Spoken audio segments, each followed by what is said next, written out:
Muy bien, en esta oportunidad tenemos un esquema más específico del proceso de glucólisis. Como hicimos mención en el video anterior, la glucólisis es una ruta metabólica constituida por una serie de reacciones enzimáticas que permite la conversión o la transformación de la molécula de glucosa en metabolitos intermedios que van a tener como finalidad la forma del piruvato, por supuesto en presencia de oxígeno. La glucólisis de forma aeróbica es precisamente la que explicaremos a continuación, mientras que la glucólisis de forma anaeróbica no nos genera piruvato, sino ácido láctico, que forma parte entonces de otro proceso y que luego a través del denominado ciclo de Cori es reconvertido nuevamente para poder ser aprovechado en próximos procesos de glucólisis en presencia de oxígeno. Pues en presencia de oxígeno es que ocurre, reiterando lo que se señaló anteriormente, es que ocurre el proceso de respiración celular. Ahora bien, en primera instancia podemos observar que la molécula de glucosa en una primera fase, una fase de inversión de energía, esto nos dice que es incorporado ATP o es incorporada energía en esa primera etapa de la ruta, pues se necesita cargar a esta molécula de fosfato y precisamente esa energía para volverla inestable y permitir la ruptura. Por esa razón, en la primera reacción enzimática de la glucólisis podemos ver que la glucosa es abordada por una enzima llamada exoquinasa. La exoquinasa actúa sobre la glucosa, su sustrato específico, y en esa catálisis incorpora un grupo fosfato a la glucosa en su carbono 6. ¿De dónde toma la exoquinasa el grupo fosfato? De una molécula de ATP circundante que forma parte de la reacción. Es decir, hay una transferencia. La exoquinasa es una transferasa, la cual cede o permite que el ATP done o pierda un grupo fosfato y ese fosfato sea incorporado a la glucosa, obteniendo por supuesto glucosa 6-fosfato. Como producto adicional, aparte de esta molécula que nombramos, que acabamos de nombrar, la molécula de ATP queda en esencia como una molécula de ATP, queda como una molécula de ADP. Además, es importante mencionar que existe un cofactor magnesio que forma parte también de la reacción y que permite que esta ocurra. Un segundo paso, podemos ver cómo otra enzima, ya una segunda enzima llamada fosfofructoisomerasa, actúa sobre la glucosa 6-fosfato para transformarla en fructosa 6-fosfato, según lo que nos define el esquema. A manera de consejo, es importante seguir la lógica de la secuencia de estas reacciones. Podemos ver en esencia que un sustrato es transformado en un producto gracias a una enzima. Este esquema se va a ir repitiendo a medida que vayamos avanzando. Una enzima actúa sobre un sustrato y lo convierte en un producto. Y ese producto viene siendo el sustrato de la siguiente reacción, donde una nueva enzima va a actuar. Entonces, podemos notar aquí que la fosfofructoisomerasa, como su nombre lo indica, es una enzima isomerasa, es decir, aquí no va a haber transferencia de nada como en el primer paso, sino que va a haber una isomerización. La glucosa es transformada en fructosa, su isómero, una molécula que tiene la misma fórmula molecular, pero obviamente su estructura es distinta. En el tercer paso de la glucólisis podemos ver cómo se da nuevamente un proceso de incorporación de energía. Es decir, que en este tercer paso, al igual que el primero, actúa una enzima de tipo quinasa, una transferasa que va a transferir un grupo fosfato desde un ATP hacia el sustrato en cuestión. En este caso, la fructosa 6-fosfato va a recibir un grupo fosfato que cede un ATP circundante que se involucra en la reacción. En resumen, la fosfofructoquinasa actúa sobre la fructosa 6-fosfato y una molécula de ATP para generar fructosa 1,6 bifosfato, también en presencia de un cofactor magnesio.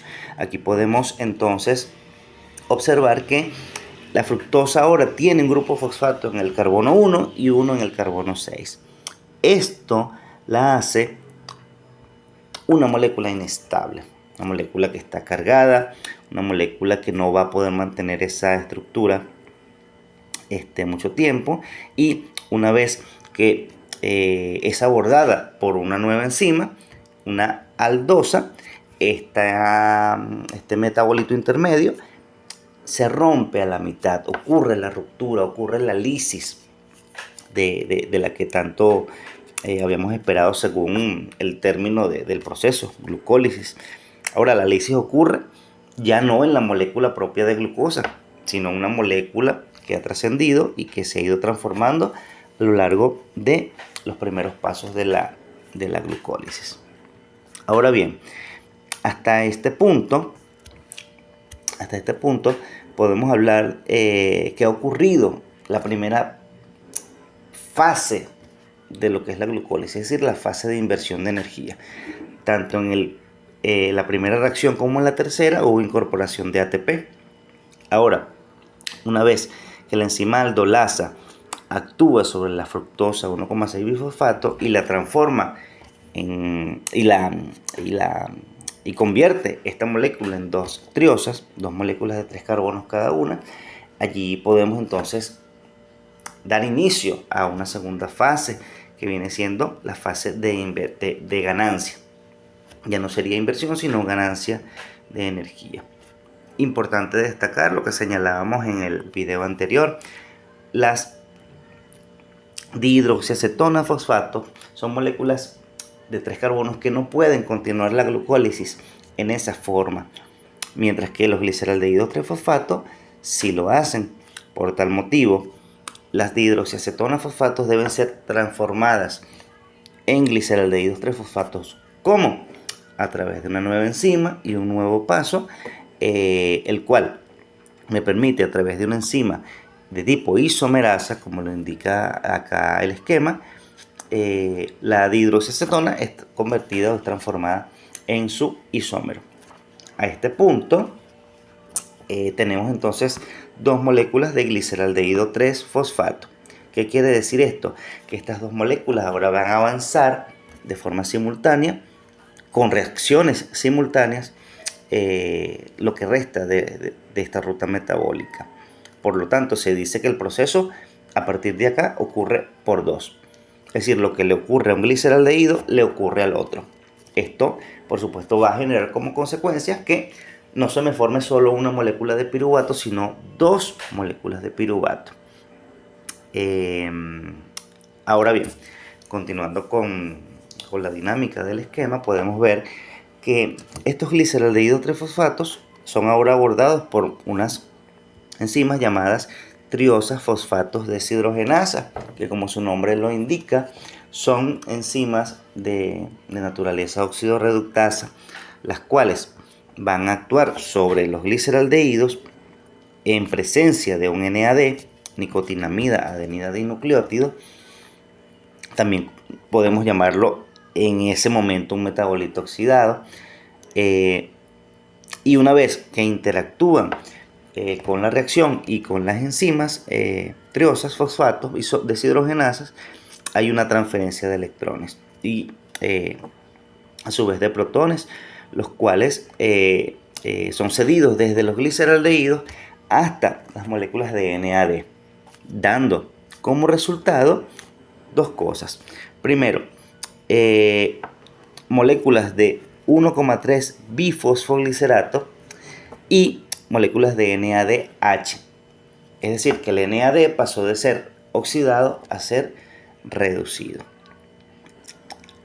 Como dijimos en algún momento, hace pocos minutos atrás, que el proceso ocurre por dos, lo que le ocurre a un gliceraldehído le ocurre al otro. Por lo tanto, podemos ver acá en el esquema que se generan dos moléculas de 1,3 bifosfoglicerato. Y también debemos resaltar que se generan dos NADH, es decir, dos metabolitos reducidos, uno en cada reacción propia de cada gliceraldehído. Seguidamente podemos ver entonces que estos productos ahora son el sustrato de la siguiente reacción.